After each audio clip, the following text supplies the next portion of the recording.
Hello student, welcome back on my channel JKSSB civil engineering. तो आज हम क्या पढ़ेंगे? आज जो हम पढ़ेंगे सॉइल मैकेनिक्स में वो हम 3 फेज़ डायग्राम पढ़ेंगे और उसकी कुछ प्रॉपर्टीज़ जो सॉइल्स के हैं उसके बारे में हम कुछ जानेंगे। तो स्टार्ट करते हैं हम। सबसे पहले 3 फेज़ डायग्राम क्या होता है? क्या करना है हमने कि हमने कहीं पर फील्ड में जाना है, तो फील्ड से हमने एक नेचुरल सैंपल ऑफ सॉइल उठाना है। तो नेचुरल सैंपल ऑफ सॉइल अगर उठाओगे तो आपको पता है उसमें तीनों चीज़ मौजूद होगी। वो क्या तीन चीज़? उसमें सॉलिड जो सॉइल का सॉलिड है, मटेरियल है, वो भी मौजूद होगा, उसमें वाटर भी मौजूद होगा, उसमें एयर भी होगा। तो उसका जब हम डायग्राम उसको हम जब डायग्रामेटिकली रिप्रेजेंट करेंगे तो उसको कहता है 3 फेज़ डायग्राम। तो कैसे करेंगे? नीचे दिए गए यहाँ पर आप देख सकते हो, ये जो सॉलिड वाला पोर्शन है, ऊपर वाटर दिया गया है और ऊपर टॉप पे जो है वो एयर दिया गया है। तो लिखा भी है soil consist of air, water and soil mix with each other. जो सॉइल है उसमें तीन चीज़ें जब मिक्स है उसके जब हम डायग्राम बनाएंगे तो थ्री फेज डायग्राम उसको कहेंगे।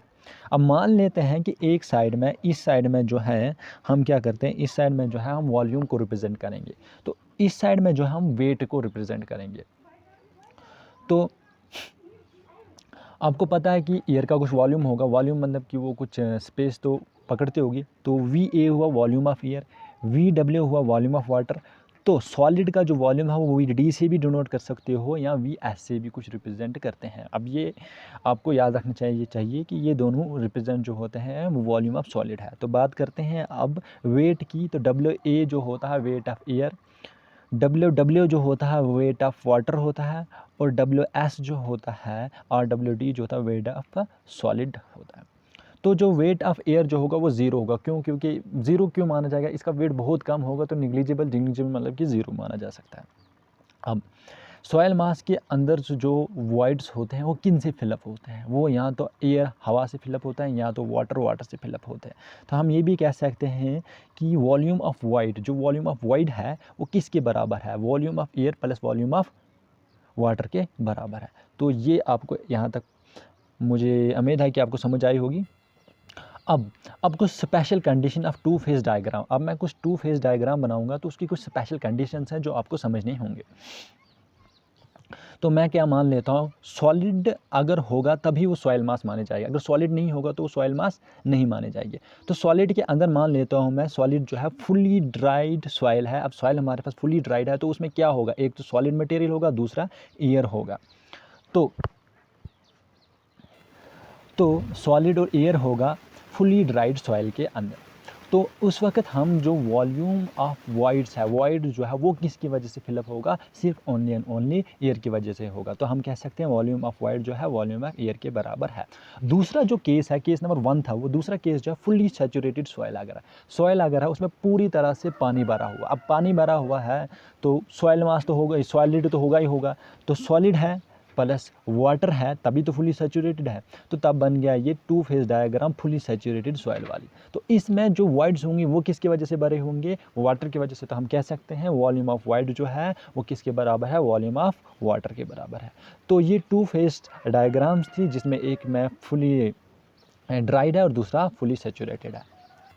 अब जो है अभी तक हमने 3 फेज़ डायग्राम और 2 फेज़ डायग्राम पढ़ लिया, तो इसके आगे जो हम पढ़ेंगे वो प्रॉपर्टीज़ ऑफ सॉइल्स पढ़ेंगे। तो सॉइल की कुछ प्रॉपर्टीज़ है जो आपको पढ़ना बहुत ज़रूरी है क्योंकि ये प्रॉपर्टीज़ आगे यूज़ होंगे। तो सबसे पहले जो प्रॉपर्टीज़ का नाम क्या है? उसका प्रॉपर्टी का नाम है वाटर कंटेंट। तो W से डिनोट किया जाता है।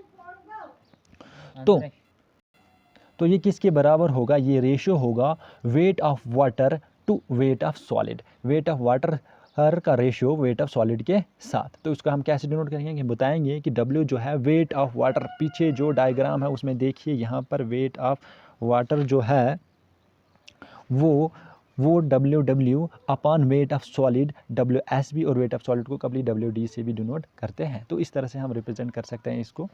तो आगे देखिए, क्या W0 होगा? कब होगा W0? अगर ऊपर जो है वेट ऑफ वाटर जो है वो अगर ज़ीरो होगा तो ज़ीरो बाई कुछ भी वैल्यू होनी चाहिए बट वो ज़ीरो ही कहलाता है।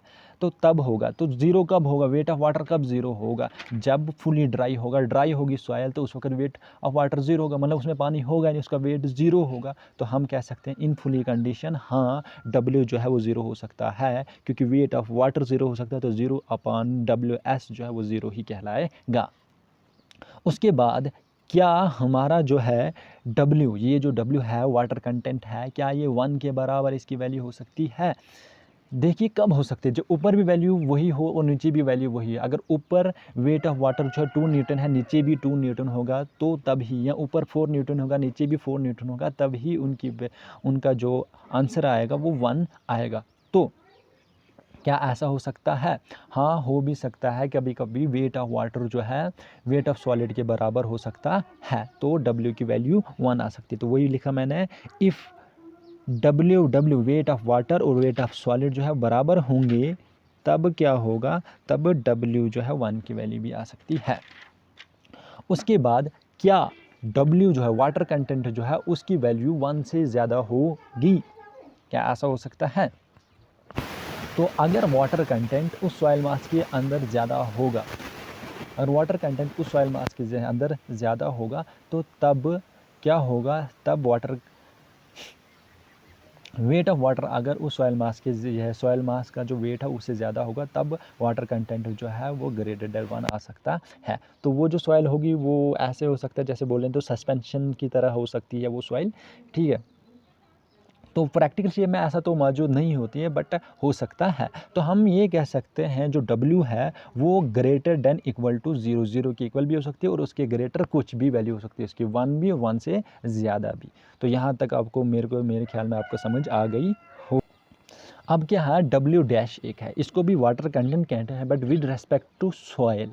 अभी तक सॉलिड था, विद रिस्पेक्ट टू सॉइल है। सॉइल में तीनों चीज़ आएंगी, वाटर भी आएगा, एयर भी आएगा, और तो हम क्या कह रहे थे, वेट ऑफ वाटर जो है with respect to weight of soil को कहते हैं W' वाटर कंटेंट कहते हैं। तो मैं क्या कह रहा था, यहाँ पर जो है वो वेट ऑफ सॉइल लिया जाता है, ना कि सॉलिड को लिया जाता है। तो इसका रेशियो है। अब वेट जो है ऑफ सॉइल जो है वो किसके बराबर होगा? वेट ऑफ सॉइल को W से हम डिनोट करते हैं, इसके क्या बराबर है, wait of water plus weight of air plus wait of solid. अगर आप ये बताएंगे ये कैसे, तो मैं आपको बता देता। आप इस डायग्राम में देखिए, इस डायग्राम में देखिए तो weight of air plus wait of water plus wait of solid जो है वो W के बराबर है। तो हम ये कह सकते हैं ना कि टोटल वेट जो है सॉइल का वो इन तीनों की वेट के बराबर होगा। वो तो कॉमन सेंस की बात है। अब क्या W' 0 के बराबर हो सकता है? हाँ, हो सकता है। ड्राई कंडीशन में वेट ऑफ वाटर ही 0 होगा तो हो सकता है। क्या W' 1 हो सकता है? नहीं। ऐसा क्यों नहीं? क्योंकि वेट ऑफ वाटर जो है टोटल सॉइल मास के से ज़्यादा नहीं होगा। ऐसा तो नहीं हो सकता। मतलब कि मैं ये बताऊं कि हमारी जो बॉडी का एक टांग पकड़ लेते हैं, टांग जो है वो हमारे पूरे टोटल बॉडी से ज़्यादा उसका वेट हो सकता है? नहीं। तो उसी तरह से सॉइल का पूरा एक कॉन्स्टिट्यूएंट जो है उसका वेट पूरे सॉइल मास से ज़्यादा नहीं हो सकता। तो ये चीज़ें जो है नहीं हो सकती। तो उसके बाद W' या ग्रेटर देन 1 हो सकता है क्या? वो भी नहीं हो सकता, क्योंकि अगर 1 के बराबर नहीं हो सकता तो ग्रेटर देन 1 भी नहीं हो सकता।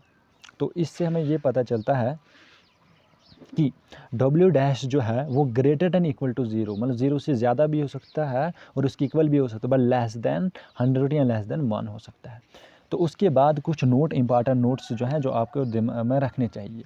क्या W' को ज़्यादा सिग्निफिकेंस मानते हैं या W को?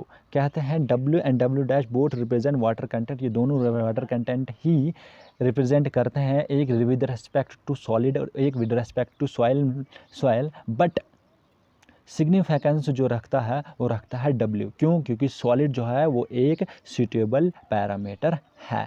तो इसीलिए हम W को ज़्यादा क्या प्रेफरेंस देते हैं कि सिग्निफिकेंस रखते हैं ये। अगर बात की जाए वाटर कंटेंट जो है फाइन ग्रेन जो है सॉइल्स जो है is to be greater than water content of coarse grain soil. हम ये कोई सोचता होगा जो कोर्स ग्रेन सॉइल है उसमें ज़्यादा वाटर कंटेंट है, ऐसा नहीं है। फाइन ग्रेन सॉइल में ज़्यादा होता है कोर्स ग्रेन सॉइल से। तो कभी ये क्वेश्चन भी पूछ सकता है वहाँ पर, बताओ विच ऑफ द फॉलोइंग डाल सकता है। तो वाटर कंटेंट जो है फाइन ग्रेन सॉइल में ज़्यादा होता है as compared to coarse grain soil से। तो ये फाइन ग्रेन सॉइल क्या है, कोर्स ग्रेन क्या सॉइल क्या है, ये आगे हम पढ़ेंगे अच्छे से, बट इतना याद रखना कि ऐसा होता है। तो उसके बाद W' क्या होता है? W' क्या होता है ये तो मैंने आपको बता दिया, वाटर कंटेंट को ही रिप्रेजेंट करता है, but with respect to soil mass, soil तो उसके बाद बात करते हैं डब्ल्यू डैश जो है वो जो है उसका रिलेशन जो है डब्ल्यू के साथ कैसे है, डब्ल्यू डैश जो बराबर है डब्ल्यू अपॉन 1 प्लस डब्ल्यू। ये रिलेशन आपको याद रखना पड़ेगा, कभी कभी यूज़ हो सकता है। तो आगे जो दूसरा हम प्रॉपर्टीज़ पढ़ने जा रहे हैं सॉइल की, उस प्रॉपर्टी का नाम है वॉइड रेशो। तो वॉइड रेशो जो है ये डिनोट किया जाता है ई से। उसके बाद वो है वाइड रेशो जो है किसके बराबर होता है, volume of void upon volume of solid. ये volume of void upon volume of solid के बराबर होता है। तो वॉल्यूम ऑफ वाइड को कैसे डिनोट करते हैं, वी नीचे सबस्क्रिप्ट वी छोटा, तो ये देखिए बड़ा वी नीचे से छोटा वी, और वॉल्यूम ऑफ सॉलिड बड़ा वी नीचे से छोटा एस। तो वॉल्यूम ऑफ वाइड्स तो वॉल्यूम ऑफ सॉलिड। अब बात करते हैं क्या ई ज़ीरो हो सकता है। अगर वाइड्स का वाइड जो है वो क्या ई ज़ीरो हो सकता है, तब होगा अगर वॉल्यूम ऑफ वाइड ज़ीरो होगा। तो ऐसा हो नहीं सकता कि सॉइल मास के अंदर वॉल्यूम जो है वाइड्स का बिल्कुल ज़ीरो होगा, तो ऐसा नहीं हो सकता। तो ये कंडीशन फेवर नहीं करती। दूसरे में क्या ई की वैल्यू 1 हो सकती है, हाँ 1 हो सकती है। वॉल्यूम ऑफ वाइड और वॉल्यूम ऑफ सॉलिड इन दोनों की वैल्यू बराबर हो सकती है, तो तब उस कंडीशन में फेवर कर सकता है। क्या वाइड रेशो जो है 1 से ज़्यादा हो सकता है, तो कभी कभी हाँ वाइड जो है उसका वॉल्यूम ज़्यादा हो सकता है सॉलिड के कंपेरेटिव। तो उसकी वजह से भी हम ये बता सकते हैं जब वॉल्यूम ऑफ वाइड जो है greater than volume of solid होगा, तो वी जो है की वैल्यू जो है ग्रेटर देन 1 भी हो सकती है। तो हम ये कह सकते हैं कि जो ई है वो always greater than zero, zero नहीं हो सकता, उससे ग्रेटर हो सकता है, 1 भी हो सकता है, 1 से ज़्यादा भी हो सकता है। तो ये कभी कभी क्वेश्चन ऐसा आ सकता है क्या ई ज़ीरो के बराबर है, तो आपने बताना है नॉट इक्वल टू ज़ीरो। अब कुछ नोट है जो आपको याद रखने हैं। वाइड रेशियो जो है फाइन ग्रेन सॉइल का is greater than course grain soil. Course grain soil से वाइड रेशियो जो है फाइन ग्रेन सॉइल का ज़्यादा होता है। तो इसीलिए वाटर कंटेंट भी फाइन ग्रेन सॉइल में क्या होते हैं, ज़्यादा होता है। ये तो पीछे भी आपने पढ़ा था। उसके बाद wide ratio denotes degree of density. Wide ratio से हमें क्या पता चलता है कि किसी सॉइल मास के अंदर कितनी डेंसिटी है, उस वो डेंसिटी को डिनोट करता है, डेंसिटी को रिप्रेजेंट करता है। बट करता तो है, बट करता है इन्वर्सली, अपोजिट करता है। देख ले नीचे वाले नोट में मैंने लिखा है वाइड रेशो जो है and degree and degree of density are inversely proportional to each other. ये इन्वर्सली प्रोपोर्शनल है, मतलब कि वाइड रेशो डेंसिटी को तो रिप्रेजेंट करता, बोलता तो है डेंसिटी के बारे में, मगर इन्वर्सली अपोजिट मतलब कि क्या हुआ, इन्वर्सली अपोजिट मतलब कि अगर वाइड रेशो की वैल्यू ज़्यादा होगी तो डेंसिटी कम होगी, अगर वाइड रेशो की वैल्यू कम होगी तो डेंसिटी ज़्यादा होगी, उसको कहते हैं इन्वर्सली प्रोपोर्शनल। तो आगे चलते हैं। आगे जो पोरोसिटी है वो भी इसी तरह से है, volume of void upon volume of soil. वहाँ पर सॉलिड था तो यहाँ पर वॉल्यूम ऑफ सॉइल है, मतलब कोई अंतर उतना नहीं है पोरोसिटी और उसमें, सिर्फ इतना ही है कि वहाँ पर नीचे लिया जाता है सॉलिड, देख लीजिए, और यहाँ पर लिया जाता है सॉइल। तो इसको कैसे डिनोट करके, वी अपॉन वी, छोटा वी अपॉन बड़ा वी। तो क्या एन की वैल्यू ज़ीरो हो सकती है, नहीं, क्योंकि वॉल्यूम ऑफ वाइड कभी ज़ीरो हो नहीं सकता। क्या एन की वैल्यू 1 हो सकती है, तब हो सकती है अगर वॉल्यूम ऑफ वाइड और टोटल वॉल्यूम जो है बराबर होंगे, पर ऐसा हो ही नहीं सकता। अगर ऐसा नहीं हो सकता तो ये कंडीशन भी फेवर नहीं कर सकती। तो क्या पोरोसिटी जो है ग्रेटर देन 1 हो सकती है, वो कंडीशन तो कभी भी फॉलो नहीं करेगी। तो इससे हमें ये पता चलता है कि पोरोसिटी जो है वो ग्रेटर देन ज़ीरो, ज़ीरो से ज़्यादा हो सकती है, बट 1 से कम हो सकती है, तो इसके बिटवीन में रहेगी।